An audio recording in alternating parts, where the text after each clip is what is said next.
asking you to speak in the name of your Son, Jesus. Ano po ba ang napakarami mga concerns ng tao? What are some of people's grave concerns and fears? Most of those fears come from our basic needs. People have to exist, people have to live. We worry about our food, our drink. There's a grave fear of hunger and thirst, even to those people who have lots of money and savings. Iniisip natin kung minsan, baka marami tayong pera pero wala tayong mabili. Baka ma-deplete yung resources ng planeta, baka magyera, baka may pumutok na bulkan, makatang mga supply, etc., etc. We worry about shelter.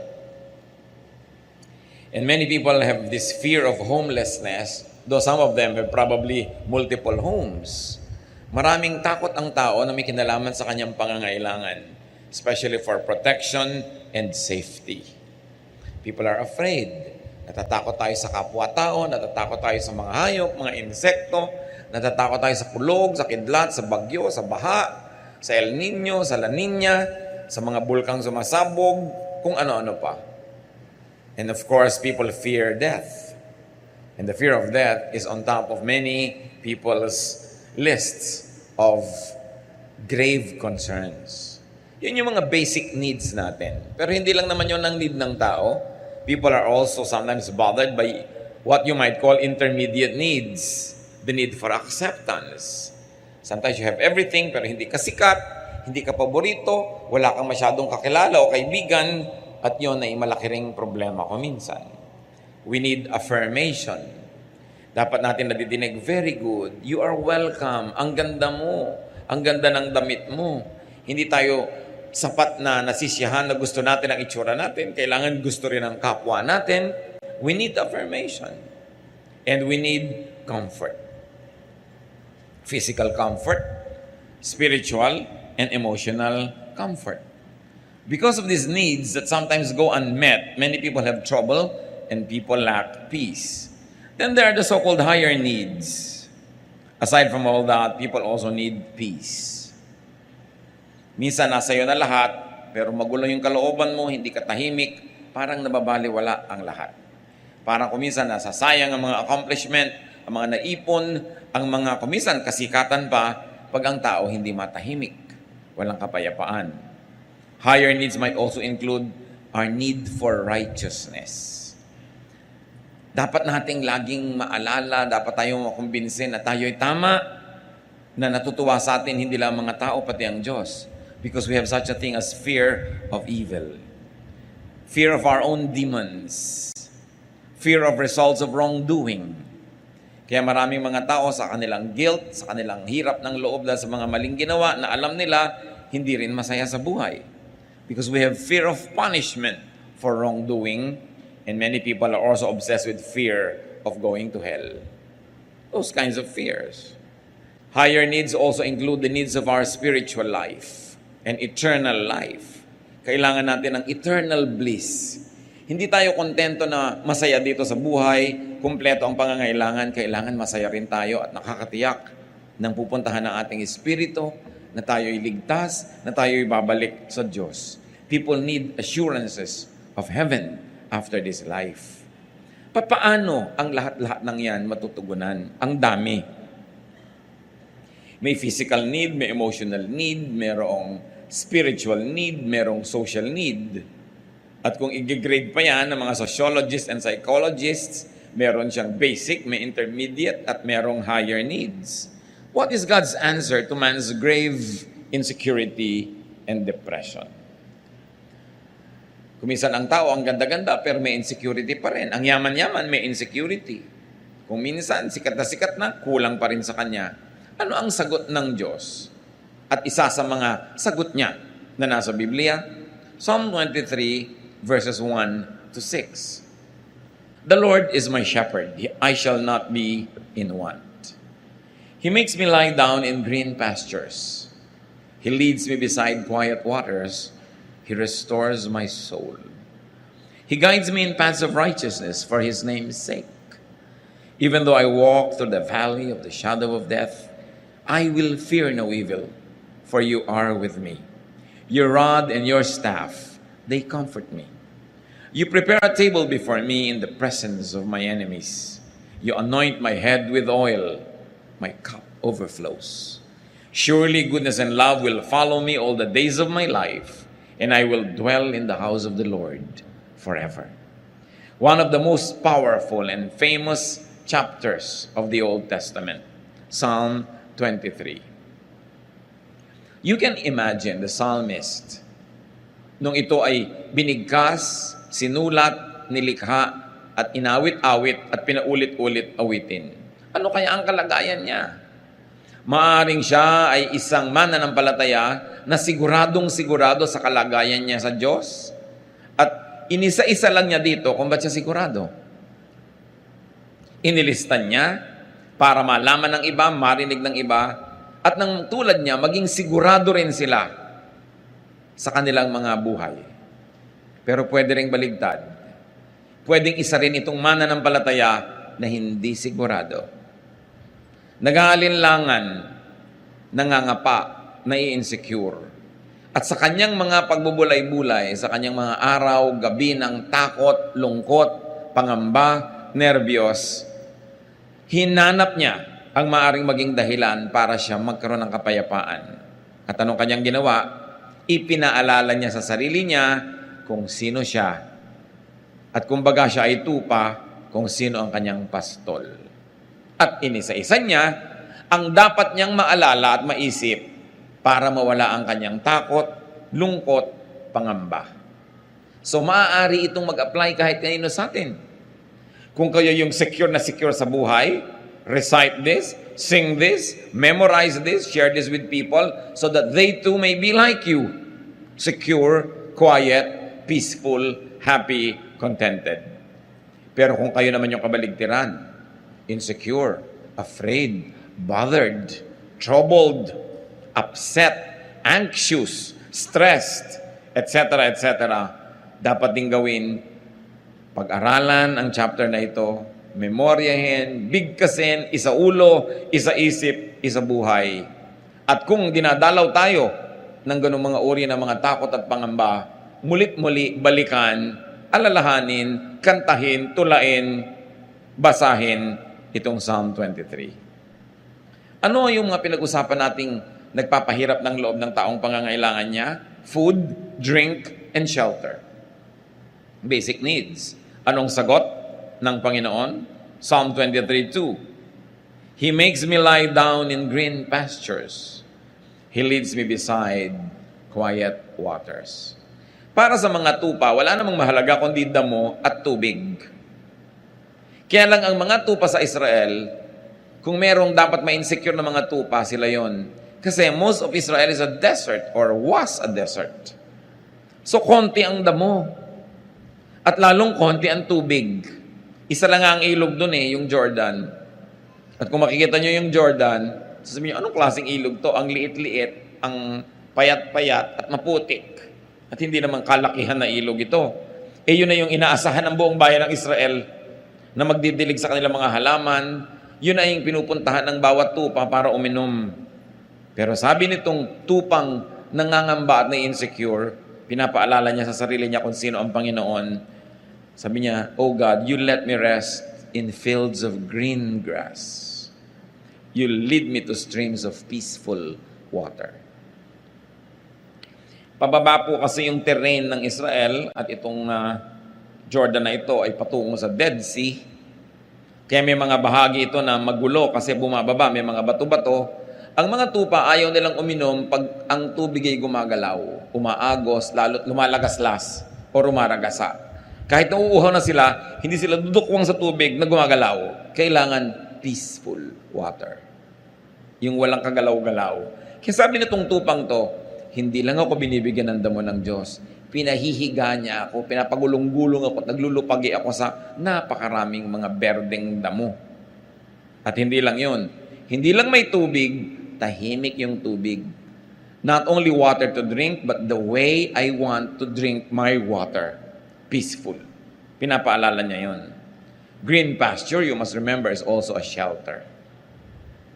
Isang napakasarap na pahingahan at lugar kung saan ang mga tupa ay hindi lang kumakain, nakakapagpahinga pa sa sariwang damo. God gives not only the basics, but also abundance. Anong sabi ng Psalm 23 verse 5? You prepare a table before me in the presence of my enemies. You anoint my head with oil, my cup overflows. You treat me to a feast with my enemies watching around me. Dapat nating sariwain ang isang kaugalian sa Israel para lalo na tayong magandahan sa verse na ito. Ang mga desert dwellers, mga nakatira sa mga tent, pag may mga dumadaan at kanilang tinanggap sa kanilang tent at pinakain, sumalo sila doon sa tent. Tulad ng ginawa ni Abraham nung dumating ang Diyos at yung mga kasama niyang anghel, hindi naman sa loob ng tent yun eh. Outside the tent, merong extension yung tent para lang huwag mainitan yung nakaupo dun sa labas sa carpet at hindi yun sa loob ng tent para presko. Doon nagpapakain yung mga may-ari ng tent na yan. Sa maliliit na mga dulang, kumisan nilalatag lang nila doon sa carpet yung kakainin nila. At kitang-kita ng ibang mga tent dwellers, may bisita pala si kapitbahay kasi hindi sa loob kumakain. Ang ibig sabihin nun, pag ako'y may bahay, pinakain kita at sumalo ako sa'yo, walang pwedeng gumalaw sa'yo sa lahat ng mga taga rito. Dadaan muna sila sa akin. Sabi nga ng matatanda, dadaan muna sa ibabaw ng aking malamig na bangkay bago sila makarating sa'yo. So anong ibig sabihin? Na yung shepherd prepares a feast for you in the presence of your enemies. Sinasabi ng ating shepherd, walang makakagalaw sa kanya mga tupa na hindi mo nadadaan sa kanya. At willing siya na ibigay maging ang kanyang buhay to protect us from our enemy. Of course, we have earthly, worldly enemies, but more than that, we have our spiritual enemy, Satan. At sinasabi ng Panginoon, our shepherd, mamamatay na muna ako bago mo siya mapatay. At talagang ganun ang ginawa ng Panginoong Jesus. Namatay siya para sa atin, kaya hindi na tayo pwedeng patayin ng kalaban kasi kinuha na ng Panginoon ang ating lugar at siya na yung namatay para sa atin. Ibig sabihin din nung sa Revelation, behold, I stand at the door and knock. Whoever opens the door, I will come in and eat with him. Yun na naman ang sinabi ng Panginoon. Eat na naman. Kain na naman. Isa na naman kahulugan, pag pinapasok mo ako sa iyong puso, magiging shepherd mo ako. Magiging host mo ako. Ako na muna ang mamamatay bago ko payagan na may mangyayaring masama sa iyo. That is Eastern etiquette. At kakambal pa ng etiquette na yan, yung you anoint my head with oil. Sa init ng disyerto, na halos ikabiyak ng utak at bungo ng mga tao sa init at bitak-bitak ng kanilang anit, pag dumating ang isang bisita, kung pinapahalagahan ng host, binubusan niya ng konting langis dito sa ulo. Para manariwa ang lakas, ma-refresh. Kuminsan, hindi natin na-appreciate yan kasi yung panahon sa atin, malagkit, ayaw natin ng langis pag nahihirapan tayo at mainit. Pero sa tuyong-tuyong disyerto, napakahalagang bagay nun. At sabi niya, you anoint my head with oil. My cup overflows. So bukod sa binibigyan mo ko ng dangal, dahil binibigyan mo ko ng anointing on my head, pag binigyan mo ko ng maiinom sa aking sasadlan, umaapaw. Again, Eastern etiquette. Gusto natin pag nagbibigay, apaw. Kaya kung minsan meron kang kasama sa bahay, sinabi mo na, konti lang ang iinumin ko, aapawin pa rin niya yun. Kaya mo, binibili natin ng tubig, mahal yan, huwag mong ilagay lahat, aapawin pa rin niya, kasi sanay siya sa etiquette na dapat umaapaw. Kaya sa mga probinsya natin na hindi pa tayo masyadong naiiba at magaganda pa yung kaugalian, bibigyan ka ng pagkain, isang bundok sa plato mo, yung apaw-apaw. Ganon kasi ang magandang kaugalian sa silangan. Ang context kasi niyan, there's always famine, there's always hunger, there's always poverty. So ipinapakita sa iyo sa pagmamahal ng tao na ang daming binibigay sa'yo, sobra-sobra. Ibig sabihin, hindi ka pinagdadamutan. Kaya sa Luke 6:38, ang sabi, give and it will be given to you, a good measure, pressed down, shaken together, and running over will be poured into your lap. So yun daw, apaw-apaw, sobra-sobra ang ibibigay sa'yo, ganun din magbigay ang Diyos. What was God's answer through Psalm 23 to man's need for safety and protection? Isa pa yung kailangan ng tao, yung iniisip niya. Psalm 23:1, the Lord is my shepherd. Ang ganda-ganda ng relasyon ng tupa at ng pastol.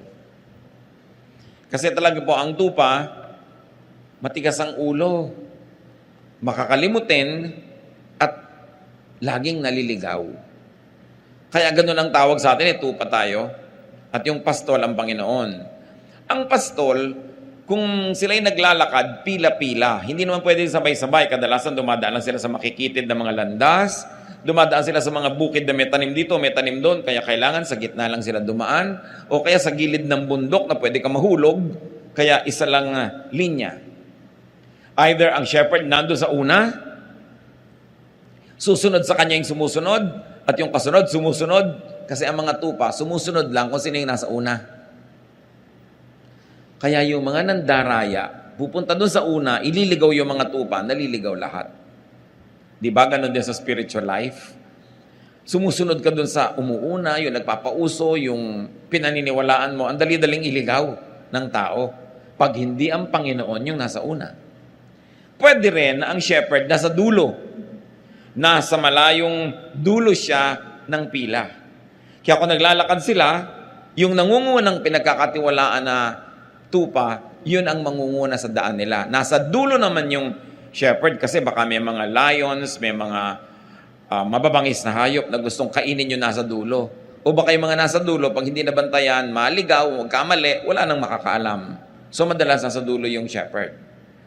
At pagka dumadaan sila halimbawa sa mga parang maisan o taniman ng trigo, yung mga tupa ko minsan, kumakagat-kagat doon sa mga prutas doon, kumakain kain na hindi dapat, nakikiraan lang sila.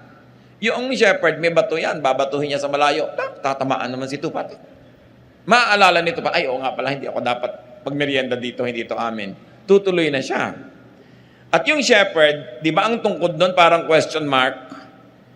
Kasi pag may lumiliko na tupa, hihilahin yung leeg, babalik ka. Nahihila ka na gano'n, sakit, pero babalik ka. Ganon din tayo. Pag naliligaw ng landas, hinihila ka ng Panginoon, masakit. Para sa, pinapalo yata ako ng Diyos. Hindi ka pinapalo, hinihila ka lang nung kanyang, tungkod na nakaliko talaga yung dulo. Yun ang purpose nun. Ayaw mong masaktan, stay in line. No? Huwag kang lumiko sa kaliwa, sa kanan, diretso ka, at hindi ka mahihila ng ganon. So, ganon yung relasyon ng tupa. Eto pa, ang shepherd. Pag may sasalakay ng mga wild beasts na gustong kainin ng tupa, yan ang humaharap. Kaya yung tungkod niya, yung rod and staff niya, hindi lang niya pang disiplina yun sa tupa, panglaban naman niya yun sa mga leon, sa mga mababangis na hayop, para i-protect niya. And it is not unusual for a shepherd to die for his sheep. Yun yung relasyon. Ang shepherd, pagka gabi na at matutulog sila sa isang lugar, pag umagang-umaga na at aalis na sila, meron siyang sipol o kanta o huni, madidinig ng mga tupa niya yon, susunod na sila at lalabas. Bakit? Kasi po, pagka ang mga tupa ay nandun sa desert, hindi lang naman sila ang tupa sa balat ng lupa. Marami pang iba. Marami ring ibang shepherd. So sa gabi, inaabot sila ng gabi siyempre sa mga ilang na lugar. Saan sila matutulog? I have seen some of these structures in Africa na maaaring kamuka ng mga nandoon din sa Israel. Na merong mga matataas na mga tinik, yung mga matitinik na mga sanga, iniipon niya ng mga katutubo, ginagawang parang bakod. Bilog, meron lang gate. Yung mga baka o mga tupa na nanginginain kung saan-saan, paggabi doon sumisilong para itong hotel ng mga hayop. Merong siga sa gitna, merong fire, kasi ayaw lumapit ng wild beasts sa fire. At hindi sila agad-agad makakasalakay kasi may matataas na bakod nga ng mga siit-siit at mga tinik-tinik na inipon. Ngayon, ang mga tupa at mga pastol, nagkakasama-sama sa loob ng iisang ganong silungan or hotel. Nagbibigay sila ng konting bayad doon sa may-ari nun, pero paggabi, halo-halo sila doon. Yung matatalinong mga shepherd, umagang-umaga pa lang, madilim pa lang, aalis na siya at ang kanya mga tupa. Bakit? Kasi sa gabi humahamog o umuulan. Maaaring yung mga konting mga lupa na parang korting palanggana na yung porous yung kanyang lupa, hindi bumababa agad ang tubig, maaring sa gabi nakakatch ng konting ulan yon. At yung mga damo, konting ulan lang, tumutubo bigla. So ang gusto ng shepherd, pag umagang-umaga, silang mauna doon sa tubig. Kasi pag nag-inom na yung tupa niya, ubus na yon. Yung mga huling gumising, maubusan na. O kaya sila yung nakakain sa konting damo. So yung marunong na mga shepherd, madilim pa lang, meron siyang sipol na signal sa kanyang mga tupa. Lahat ng tupa niya, kahit may kahalong ibang tupa doon na nagtulugan kung saan-saan, pag nadilig yung sipol niya, makikita yung anino niya, lumalabas na nung gate, susunod sila lahat dahan-dahan. Kaya dapat yung tupa, alam niya yung boses ng kanyang amo. At yan yung sinasabi ng Panginoon na mag-ingat kayo. Hindi lahat pastol. Some come to steal, to kill, to destroy. Kasi meron mga fake na shepherd, fine-fake nila yung sipol o yung huni o yung tawag nung shepherd, at pag yung mga tupang iba, nalin lang niya, nagsunuran sa kanya sa palabas, patay sila. Huli sila at ibebenta sila para katayin. Kaya dapat yung tupa, kilala niya ang kanyang shepherd. Ma-appreciate natin lahat ang mga talinghaga ng Panginoon tungkol sa tupa at sa shepherd. Kasi ganoon din tayo mga kapatid. Pag hindi natin talaga kilala ang tinig ng Panginoon, nadadaya tayo ng maling tawag. Nadadaya tayo ni Satanas, nadadaya tayo ng ating emosyon, nadadaya tayo ng ating mga desires, ng ating greed, ng ating lust. And before we know it, we followed a wrong shepherd. At tayo napupunta sa matadero, at tayo kinakatay, nasasaktan, pinapahirapan, pinapatay. Kaya napakahalaga unawain para appreciate natin yung the Lord is my shepherd. Yung Lord na namamatay para sa akin, yung Lord na ipagtatanggol ako, hindi ako dadayain, mamahalin ako, gumagawa ng paraan para ako pakainin, painumin, ipagtanggol, walang iba kundi ang Panginoon.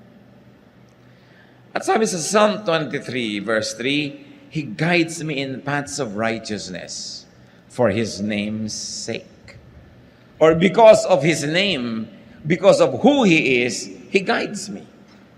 According to His name, according to the meaning of His name, which is shepherd, He guides me.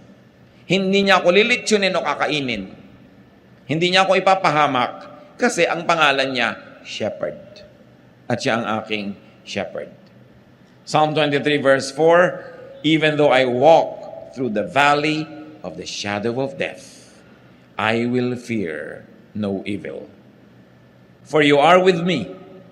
Your rod and your staff, they comfort me. Yung pinag-uusapan natin yung tungkod niya. Ano pa ba ang hihigit sa kamatayan na nakakatakot? Wala na. I may walk through the valleys as dark as death, sabi noong tupa, but I won't be afraid. You are with me. And your shepherd's rod makes me feel safe. Pag nakikita nung tupa, yung daladala nung shepherd na tungkod, sabi niya, yan ang gagamitin niyang pamalo sa mga kalaban. Yan ang gagamitin niya pang protect sa akin. At kahit dumaan ako sa pinakamadidilim na mga libis, kahit dumaan ako sa hirap ng buhay na parang wala ng katapusan, kahit dumaan ako sa sakit at sakit na parang wala ng ginhawa. Kahit masuot ako sa pagbuhol-buhol na problemang parang hindi na maaayos pa, sabi ganon, hindi ako matatakot. Hindi yung problema ang titingnan ko, hindi yung leon, hindi yung mabangis na hayop, hindi yung dilim. Ang titingnan ko, yung shepherd ko at yung hawak niyang tungkod.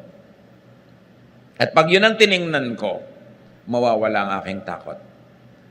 Because the shepherd is bigger than any beast. The shepherd is bigger than any problem. The shepherd is more brilliant than any darkness. Natatakot ka lang naman pag ang tinitigan mo yung dilim. Pag ang tinitigan mo yung mababangis na hayop. At katulad ni Pedro, nung tumitig sa mga alon at sa hangin, doon natakot, doon lumubog. Kaya pinipili mo ang iyong tititigan. Sasabihin mo, you are with me. What does it mean that the shepherd is with us? That he has compassion. You are with me. Kakampi kita. Hindi lang kita kasama, kakampi pa kita. At nakakapagbigay yon ng lakas ng loob. Sabi, your rod and your staff comfort me. Anong klaseng comfort? Pag nakikita ko yan, lumalakas ang loob ko kasi alam ko, yan ang sagisag ng iyong kapangyarihan. They give me a sense of security. At tungkol pa rin sa mga insecurities, sa pinag-usapan na natin, Psalm 23 verse 5, you prepare a table before me in the presence of my enemies. Walang makakagalaw sa akin. At hindi lang yon, iniestima mo ako, pinapahalagahan, there is great acceptance here and affirmation. You anoint my head with oil, my cup overflows. So there's comfort, and there's honor, and there's dignity. Ibang klaseng shepherd ito. Ganun siya mag-alaga sa kanyang mga tupa. What else is God's answer to man's need for peace of mind? Diba pinag-usapan din natin, kailangan natin yan. Verses 2 to 3, He makes me lie down in green pastures. He leads me beside quiet waters. He restores my soul. He guides me in paths of righteousness for His name's sake. Kailangan natin yan to restore, to be restored. Yung mga nervyos, humupa. Yung mga takot, mawala. Yung mga pangamba, maalis sa ating buhay. At tayo ay matahimik. At ito sinasagisag nung green pastures. It doesn't only feed, it also refreshes. It also empowers. Quiet waters. Pag nagbigay ang Panginoon, hindi lang tubig pero magulo nga, tahimik. And the Lord restores my soul. Emotional, spiritual rest. Just thinking of the Lord and remembering who He is already gives you the greatest therapy. What is God's answer to man's need for righteousness? Well, human beings, as we have said, need to be righteous. To feel righteous and to be treated as righteous. Psalm 23:3, He restores my soul. He guides me in paths of righteousness for His name's sake. So we become righteous because the Lord leads us. Yung nauuna siya, sumusunod tayo. O nauuna tayo, pero nandun siya sa likod, binabantayan niya tayo, kinakawit niya tayo para bumalik pag nagkakamali tayo. Nagiging righteous tayo by doing the right thing. But more than that, through the work of Jesus, our shepherd, nagiging righteous tayo by faith.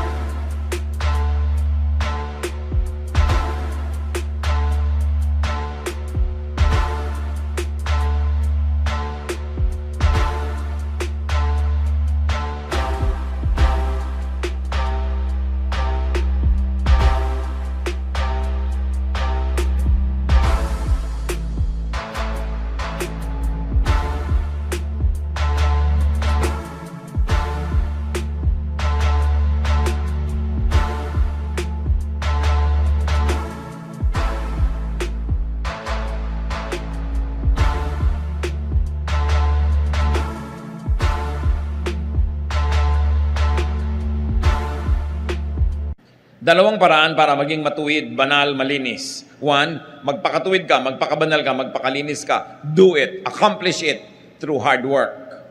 Pwede yon. When all else fails, pag kinulang, charge to the cross. Because by believing in Jesus as your Savior and Lord, your belief makes you righteous. Yan ang tinatawag nating saved by faith. Righteous, made righteous by faith. At napakalinaw ng teaching ng New Testament dyan, mga kapatid. Pag nananalig ka kay Jesus, nagpaligtas ka kay Jesus, Panginoon at tagapagligtas mo siya, yon biglang magiging righteous ka sa tingin ng langit. Kahit ang totoo, tad-tad ka ng kasalanan.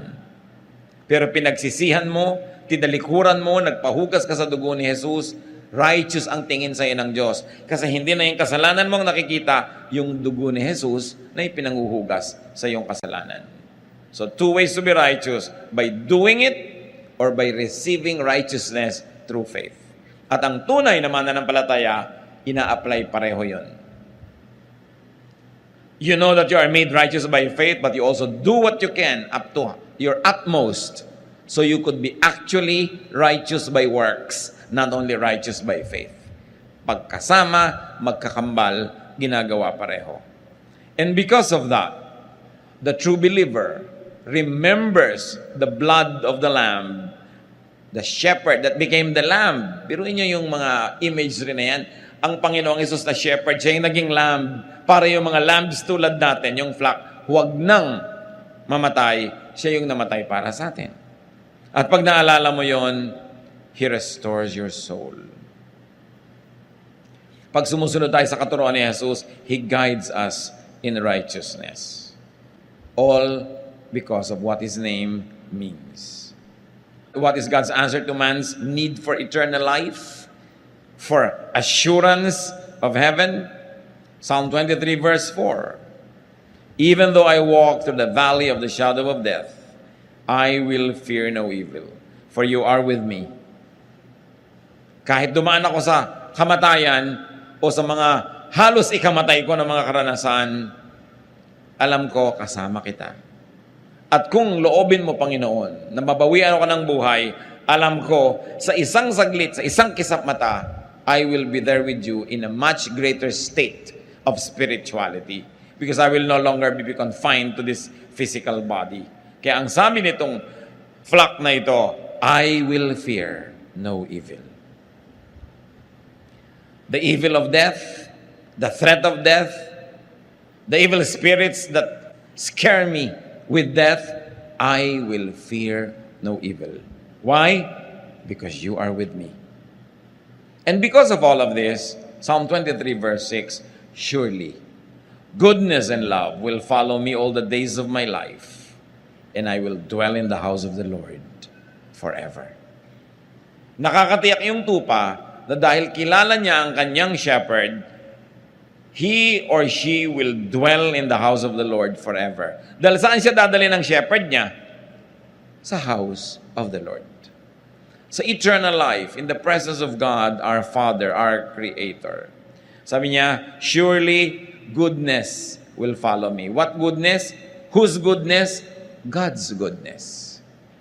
I may not always be good, but God's goodness will always be with me because He is my shepherd. And God's love, I may not always be loving, but God's love will prevail. God's stubborn love will keep loving me, even though there are moments when I become very unlovable. So I feel secure. At pwede ring basahin itong mga kapatid, dahil secure ako, dahil ang Lord ang shepherd ko, dahil nakakatiyak ako, surely goodness, my goodness, and love, my love, will follow me all the days of my life.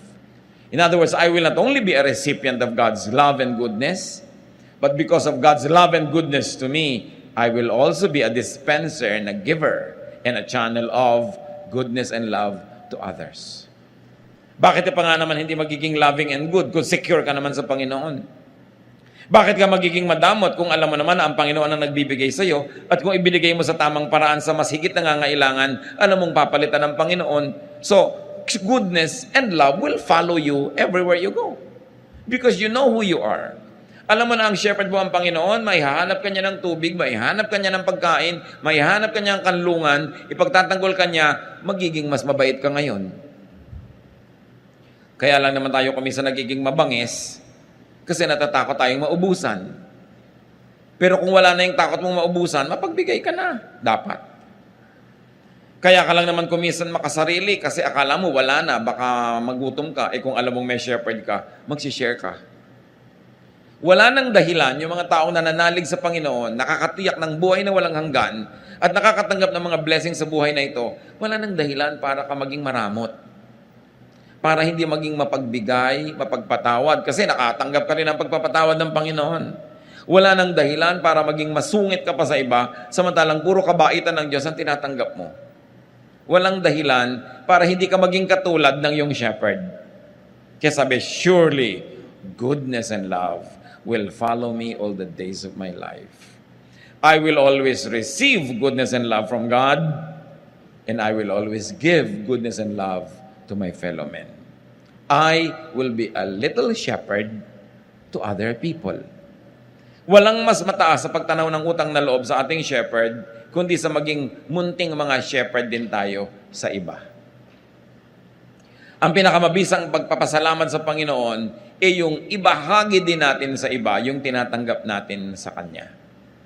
Napakainam na isipin yon sapagkat may dahilan ka naman to be secure. And I will be in the house of the Lord forever. How do we receive God's answer to man's needs? Paano yun mangyayari? How do you receive God's solution to the problems?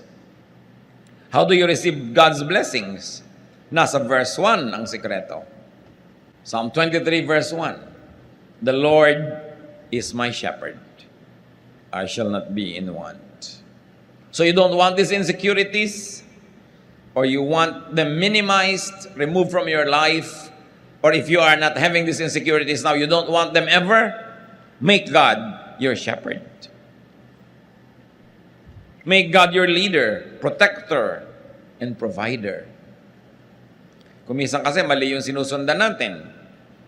Mali yung Diyos natin. Mali yung ating shepherd. Kung kani-kanino tayo nakikinig, nagpapa-influensya, nervyos tuloy yung inaabot natin, insecurity, fear. Make God your shepherd. He will not be automatically be your shepherd. You've got to invite God. Sabi niya, I stand at the door and knock. Whoever opens the door, I will come in and eat with him. Para yung rule na if P, then Q. If the Lord is my shepherd, then I shall not be in want.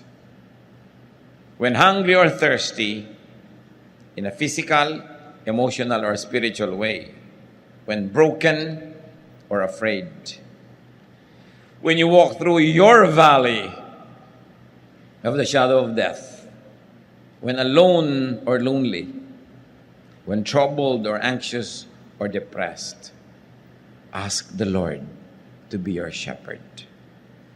He is only a prayer away.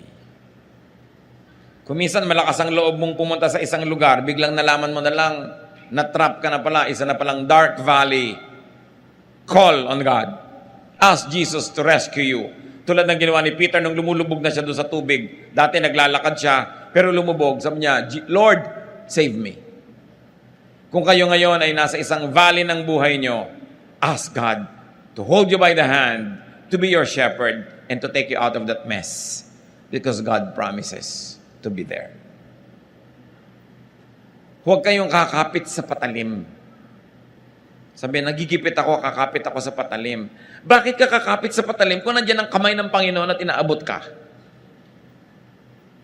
Bakit ka magre-resort sa mga paraan na hindi maka-Diyos? Magulo, mahirap.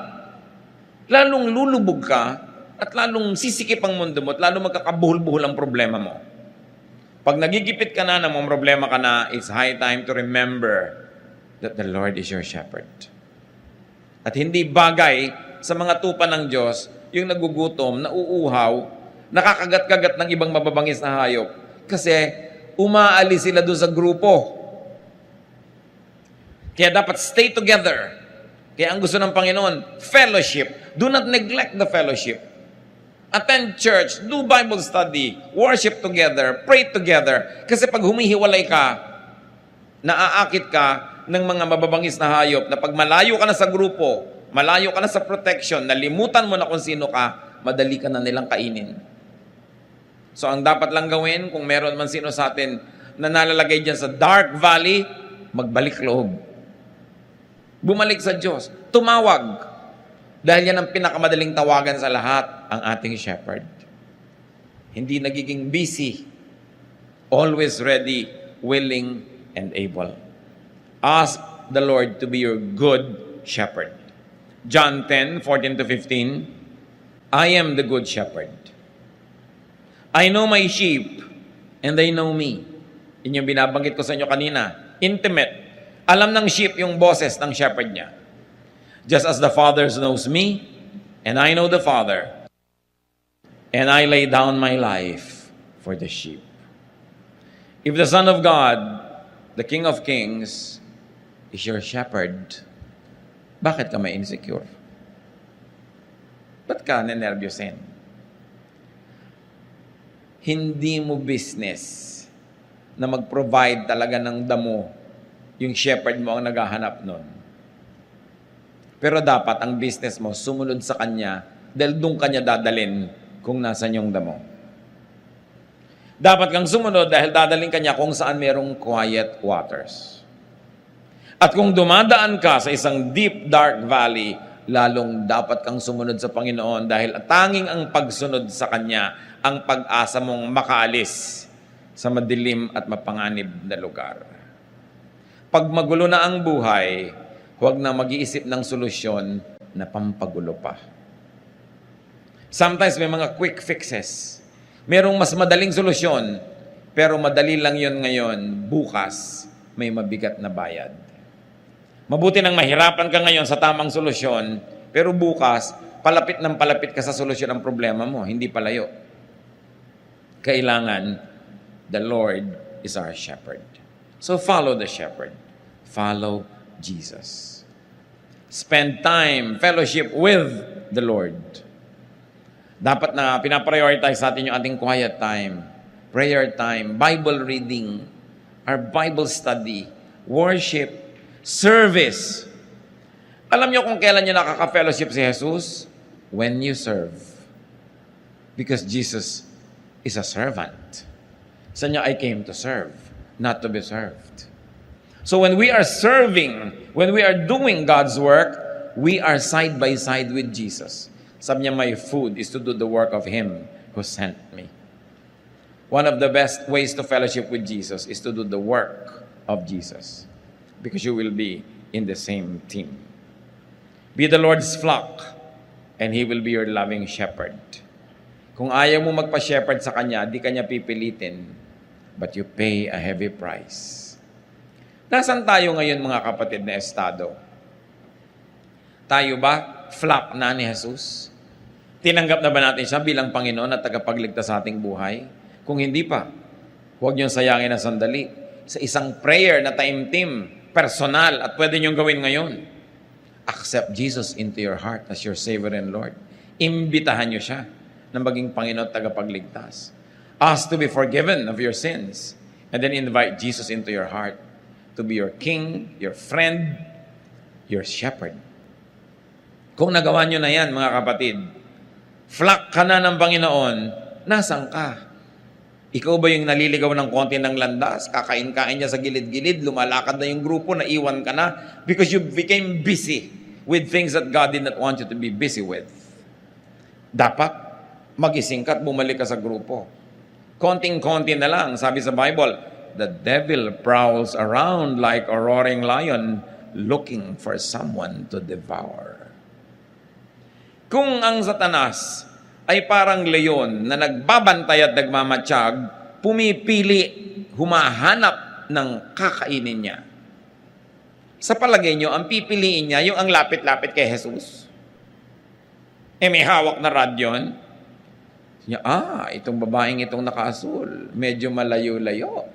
No? Ito ang madaling kagat-kagatin, wala itong proteksyon. No? Nasa gilid-gilid. Ang lalaking itong nakapula, pwede ito. Ang babaeng itong naka-Adidas. Alam niyo ba na kahit ngayon nakabantay si Satanas? Nag-aantay siyang malingat kang malibang lumayo. Kaya yung iba makakagat, maalala na may grupo siya. Siyempre, hihilahin ni Jesus pabalik, masasaktan, pero nababalik. Yun ang pinakamasarap na sakit. Yung sakit dahil nababalik ka sa pila, sa tama mong dapat kalagyan. So, meron naman ng mga tupad na nalalaglag pa sa bangin. Hirap na hirap si Jesus na bumaba doon at kunin siya. At alam niyo yung good shepherd, iniiwan niya yung marami, binabalikan niya yung isa. So utang na loob, huwag mo naman pagurin ng Diyos. Huwag ka na lang lumayo, para hindi ka na pagpaguran na hanap-hanapin laging nawawala. So ang challenge mga kapatid, dalawa lang. Tupa ka na ba ng Panginoon? At sinabi ko na, kung hindi pa, magpatupa ka sa Kanya. Maging siya ang iyong pastol. At kung siya na talaga ang pastol mo, natanggap mo na siya, suriin mo lang kapatid kung nasan ka ngayon. Kasama ka bang naglalakad? Tumatawag ba siya? Inaantok ka pa, sipol na siya ng sipol, ayaw pang bumangon. Aalis na yung grupo. Nakikinig ba tayo? Nagpapapigil ba tayo kung pinipigil? Sumusunod ba tayo pag pinapasunod? Ama namin sa langit, salamat sa mga paalala.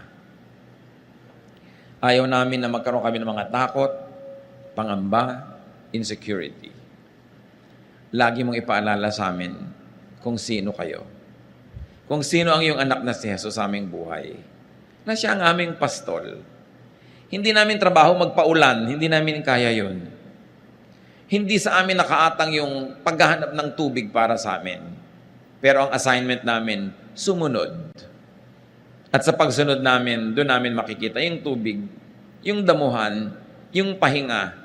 At doon kami makakaalis sa madidilim at mga madadawag na lugar. Ituro mo sa aming maging masunurin sa iyong anak na si Jesus. Magbulay-bulay tayo mga kapatid kung meron tayong mga katigasan ng ulo. Bilang tupa. Gusto mo pa ikaw masunod, hindi yung pastol. Ama naming Diyos, maliit na bagay na tumayo kami